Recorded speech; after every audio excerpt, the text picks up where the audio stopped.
The PlayStation 5 Pro has had its official specifications. How powerful the system is going to be, it's just been leaked. And shockingly, it seems as if the Pro is going to be 3 times stronger than the current PS5, which just seems a bit impossible. But let's talk about that.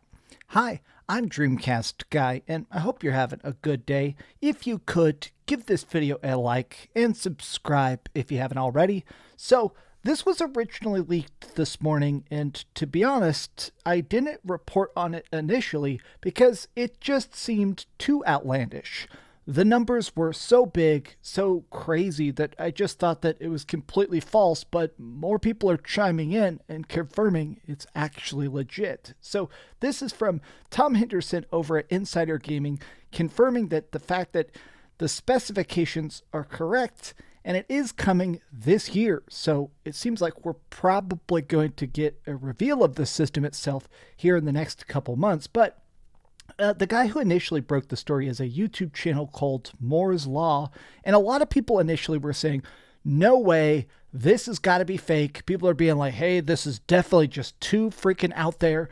And yeah, it turns out basically the way they got this information is that right now there is a special secret document that Sony developers have access to, that essentially all the first-party developers, people like Bluepoint Games and Naughty Dog and stuff, they have access to this document that tells them, hey, here's how good you can make games. You can start to make your current stuff if you're trying to make a pro patch or if you're working on a game that's coming out in 2025. Here's all the specs you currently have access to and will soon have access to. People basically have gotten that. Some people apparently even have dev kits as of September 2023. First-party people have the dev kits. Third-party people are supposed to be getting the dev kits relatively soon. Wow. Test kits will soon be available that are identical to the final product. So it basically means that not only is the PS5 Pro done, it has functioning prototypes that people currently have, which is wild to think about, but let's actually take a look at these numbers and why I and many others, quite frankly, didn't believe them at first. So this thing is going to have rendering that is 45% faster than the PS5. So that means that in general, everything's going to be quicker, less pop-in. Everything is just going to be a lot crisper, a lot cleaner. Here's the part of it though. These two things right here are absolutely insane to me. 2 to 3 times better ray tracing, 4x in some cases, 33.5 teraflops. This is insane. Okay, now I know some people are going to be like, PlayStation 5 graphics are already pretty good. How much better can they be? Well, roughly, they have about 10.3 teraflops of power in the current PS5. So this thing is literally more than 3 times more powerful. Now, why does that matter? Honestly, of all this stuff here, I'm extremely excited about this because I want more frame rate. There have been a lot of games recently, like obviously Final Fantasy VII Rebirth, it looks good, but I had to play on graphics mode because it looks great, because performance mode was actually kind of blurry, and they said they're working on that. That's a game I want to platinum on the PS5 Pro. Also, games like Dragon's Dogma, a lot of reviewers technically have copies of that right now, and they're probably playing them a lot. And that game is hard locked at 30 FPS on all consoles. So I can't help but think, as a person that plays predominantly on my PS5, it'd be cool for a game like Dragon's Dogma that is so big and beautiful. It would be cool if I could have that at 60 FPS. The fact that they don't even have a 60 FPS option, I think it's showing the fact that right now we're having this interesting technical pitfall where games are getting better and better and better, bigger and bigger and bigger, and technology is trying to keep up with the developer speed. And it sounds like some of these tools are really going to do that. PSSR, PlayStation Spectral Super Resolution Upscaling, is going to make it so that it'll have even better anti-aliasing, support for resolutions up to 8K, which I'm never going to use. I mean, maybe if at some point. I've watched a little bit of stuff on 8K TVs at Walmart, and you know what? It wasn't that huge of a leap. I think 4K still looks so insane. Custom machine learning architecture, AI accelerator supporting 300 TOPS of 8-bit computation, 67 teraflops of 16-bit floating point. This is all fancy stuff that's outside my pay grade, but essentially, this system is going to be beefy. And I think it's actually showing the fact that right now, PlayStation is more focused on hardware than Xbox is. And I'm not meaning that as like a bash against Xbox, but straight up, Microsoft has said they're not making a Pro this generation. There's not going to be an Xbox Series XXX.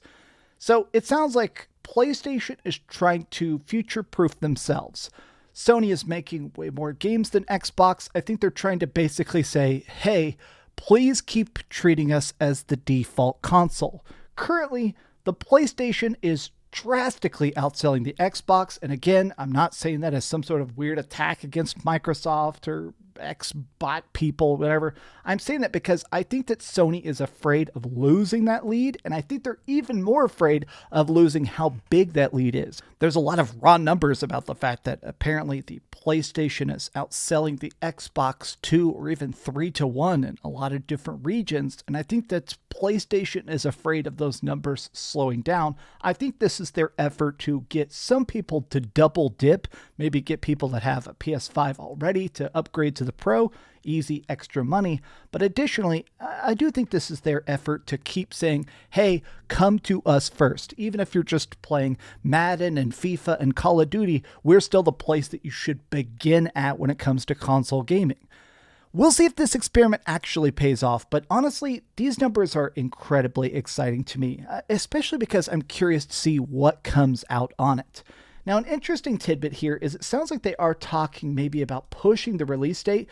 The release date is supposed to be in 2024, but it may be changed due to the lack of first-party games released for the PlayStation 5 this year. Because this is the interesting wrinkle that I think a lot of people are not considering, which is that a PS5 Pro is definitely meant to make, Horizon Forbidden West look even better, to have more 8K patches and stuff for Days Gone, whatever. It's supposed to make games look bigger and better that are being made by PlayStation. But if PlayStation isn't releasing a lot of games this year, it wouldn't make sense to make, hey, here's another patch for Spider-Man. No, I want to see new games that look insane on this system. I want to see the stuff that actually pushes the boundaries of Sony's own tech.